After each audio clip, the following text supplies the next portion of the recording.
Estamos de volta com Trajetória, hoje entrevistando Selma Lankman, que é professora de terapia ocupacional aqui da USP.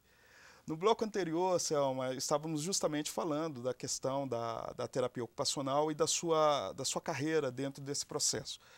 No caso, você precisou ir fazer o seu mestrado na Universidade Federal da Bahia. Por que você tomou essa sua atitude? Na época que eu entrei para a carreira universitária, o meu primeiro trabalho foi na Universidade Federal de São Carlos. Eu entrei lá no ano de 81. E naquela época praticamente não haviam doutores em terapia ocupacional no Brasil. E a gente, então, necessariamente tinha que fazer pós-graduação em outras áreas. Nessa época, a maior parte dos programas de pós-graduação, eles não eram multiprofissionais. Eles eram programas voltados para as suas próprias áreas. Então, nessa época, por exemplo, a área que me interessava, que era medicina social, medicina preventiva, o curso de pós-graduação em medicina preventiva da USP, ele só aceitava médicos. E na Universidade Federal da Bahia, eles tinham um curso em saúde comunitária.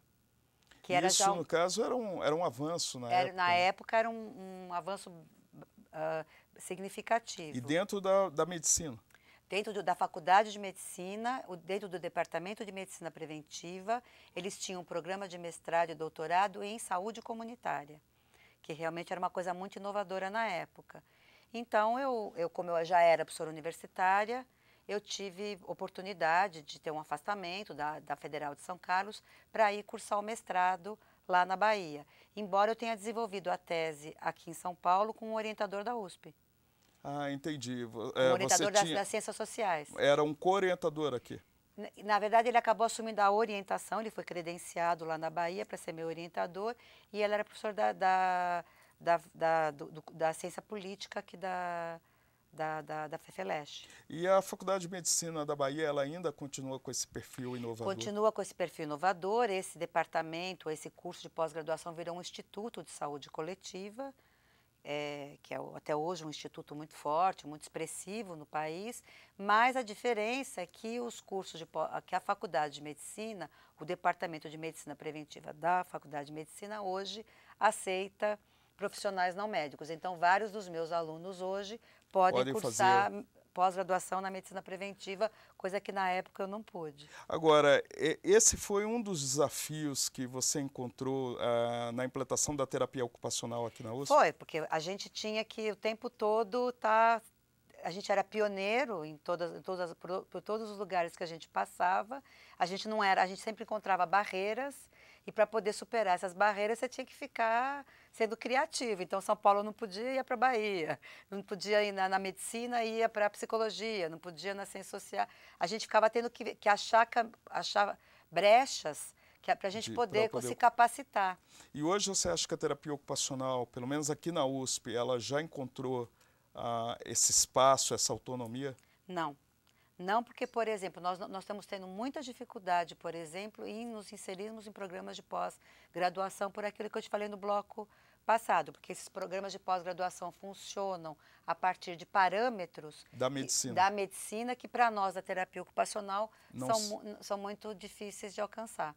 Não se aplicaria. Agora, existe algum estudo na universidade para possibilitar a independência da terapia ocupacional? Olha, nós temos no nosso departamento um programa de pós-graduação em ciências da reabilitação, que funciona para o curso de fisioterapia, fonoaudiologia e terapia ocupacional.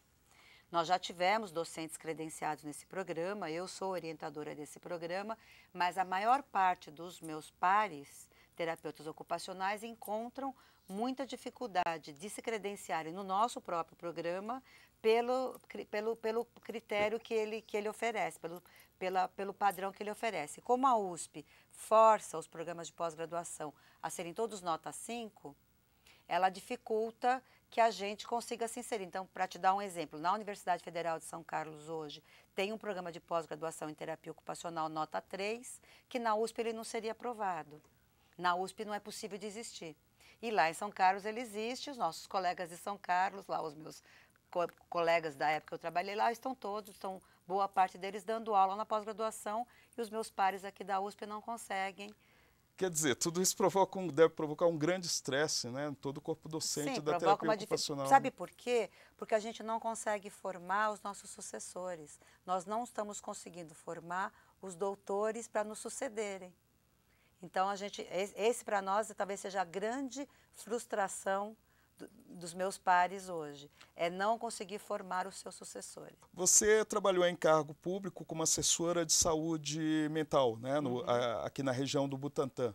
Como é que foi essa experiência? Porque eu já tinha, como a gente já falou, uma militância na área de saúde mental e eu tinha uma formação, então, em saúde mental e saúde coletiva, em políticas de saúde mental.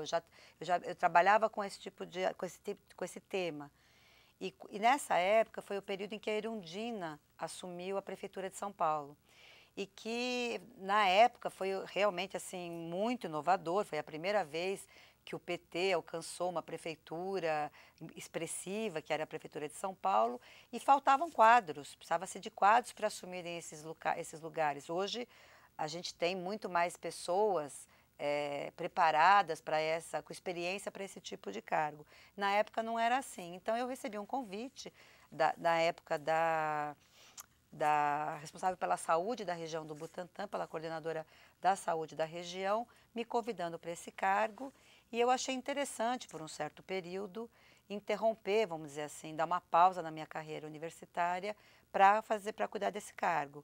Fiquei um ano na prefeitura, me afastei de São Carlos, tranquei meu doutorado, fiquei um ano na prefeitura e ao final desse ano eu percebi que realmente a minha trajetória era muito mais ligada à universidade, então eu saí da prefeitura, foi a época que eu prestei o concurso aqui da USP, vim trabalhar aqui na USP e terminei meu doutorado e segui minha carreira. E foi nesse momento que houve uma mudança sua dos estudos da saúde mental no campo do trabalho para Isso foi em outra área? 91, 92. Eu concluí meu doutorado em 95. Após a conclusão do meu doutorado é que eu resolvi... eu já tinha mexido um pouco, me interessado pela questão do trabalho durante o meu mestrado na Bahia, porque a saúde do trabalhador é um campo da saúde coletiva. Então, eu já tinha entrado um pouco nesse campo durante o meu mestrado, eu já tinha, vamos dizer, passeado um pouco por esse conteúdo durante meu doutorado em saúde mental, onde eu tive um orientador da saúde, da medicina preventiva, era um sociólogo.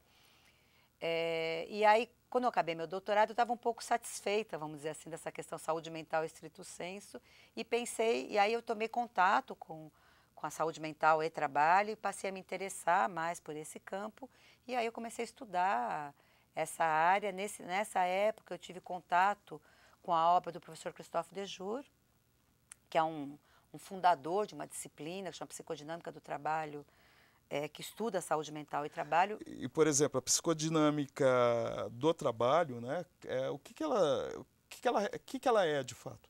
Na verdade, o grande avanço dela é não estudar a doença mental no trabalho, é estudar a saúde mental no trabalho.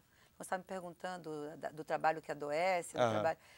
A grande diferencial da psicodinâmica do trabalho é buscar entender por que as pessoas não adoecem no trabalho e como é que o trabalho pode ser um promotor da saúde.